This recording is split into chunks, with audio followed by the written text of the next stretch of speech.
The U.S. Attorney for the Southern District of New York is charging 3 correctional officers or prison guards for their brutality against an inmate. Apparently, these prison guards not only beat this inmate, but they also refused to give him the medical attention that he needed.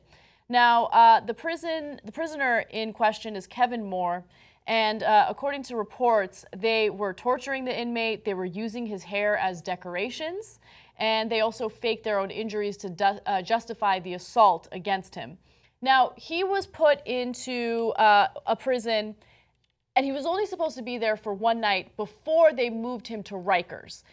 And what ended up happening was they wanted to put him in a special portion of the prison that's reserved for those who have mental issues, right? And he doesn't have mental issues, so he had mentioned that he was very much concerned about them putting him in a specialized cell block, and he said that he didn't want to be portrayed as a monster.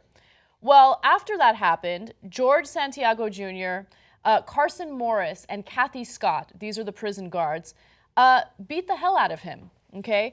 A wide conspiracy of unprovoked torture and cover-up among downstate correctional officers at the expense of Moore, who is black. Okay, so those are the charges that they're facing. Moore, who's the inmate, worried that the Department of Corrections might change his health records to reflect his stay in the specialized cell block. He didn't want his record to portray him as a monster, he allegedly told officers. That's when several officers allegedly grabbed him while Morris began beating him with his fists and baton. Now, apparently one of them also told him, "Who's the monster now?" as they're beating him.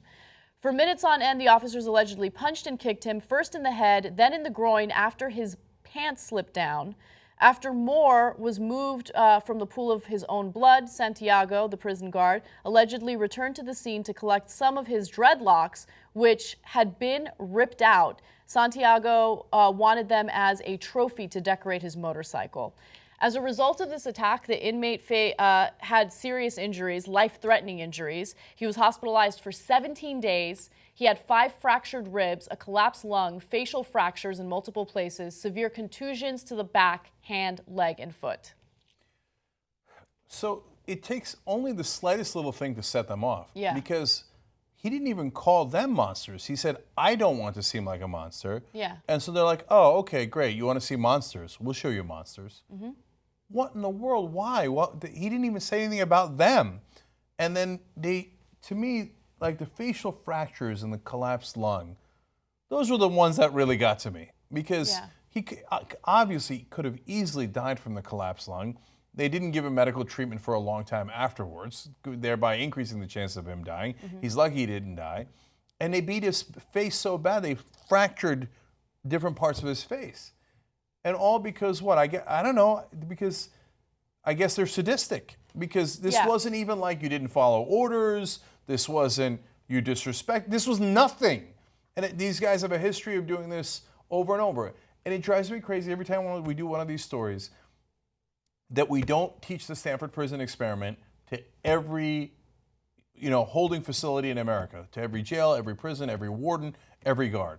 Because the Stanford Prison Experiment shows that we as human beings, if you put us into a prison situation, the guards will become sadistic and they will become super aggressive against the prisoners. The prisoners will internalize that they did something wrong. And that was Stanford students who had done nothing wrong and they were told that they had done nothing wrong. You put them in, within 2 days, they became monsters. Yeah.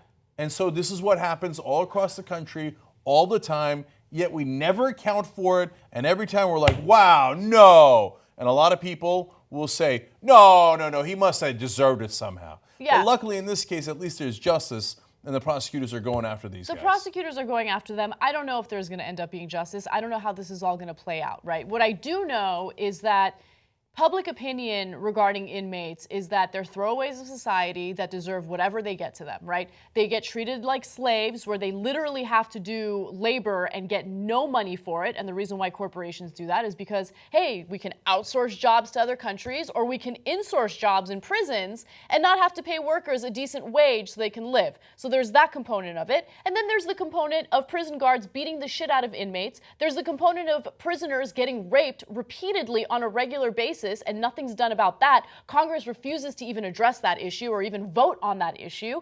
And so, we have these discussions about America and how great this country is and how patriotic we all need to be. No, I'm not patriotic. I'm not proud of my country. I see stuff like this, and it goes against the Constitution. It goes against what this country was supposed to be found on. This is embarrassing, okay? Beating a man for saying that he's concerned about being put in a specialized cell block that he's not supposed to be in is unacceptable behavior, to say the least. And these prison guards had been accused of similar behavior several times before. This wasn't a one-time thing, okay? These people are violent, and I don't want to talk about whether or not they should get fired from their jobs. I want them in prison, okay?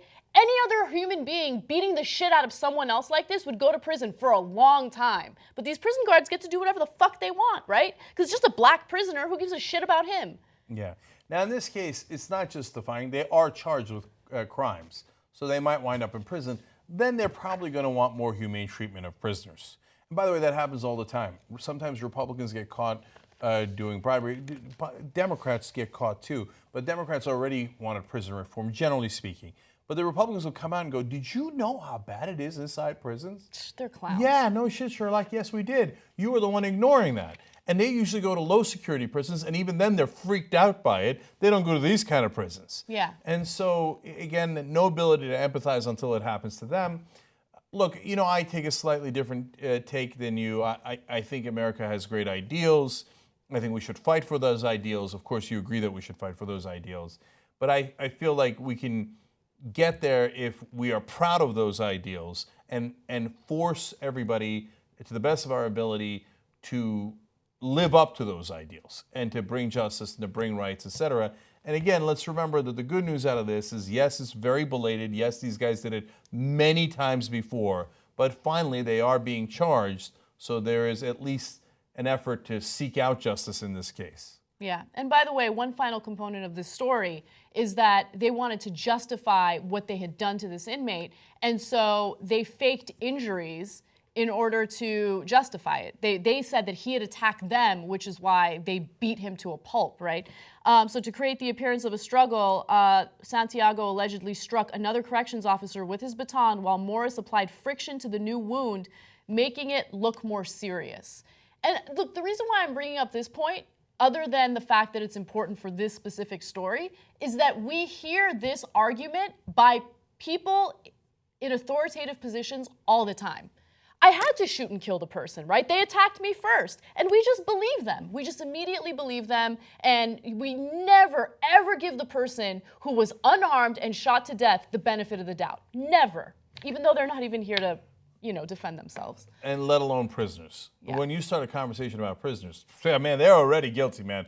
They're in prison. And God knows what they did. And of course, they're animals. The poor guards. Of course, they had to protect themselves.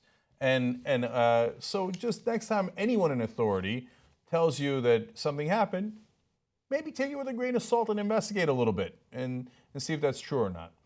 At the Young Turks, we believe in change. We believe we can change the media, make it more independent. Come do it with us. tytnetwork.com/join.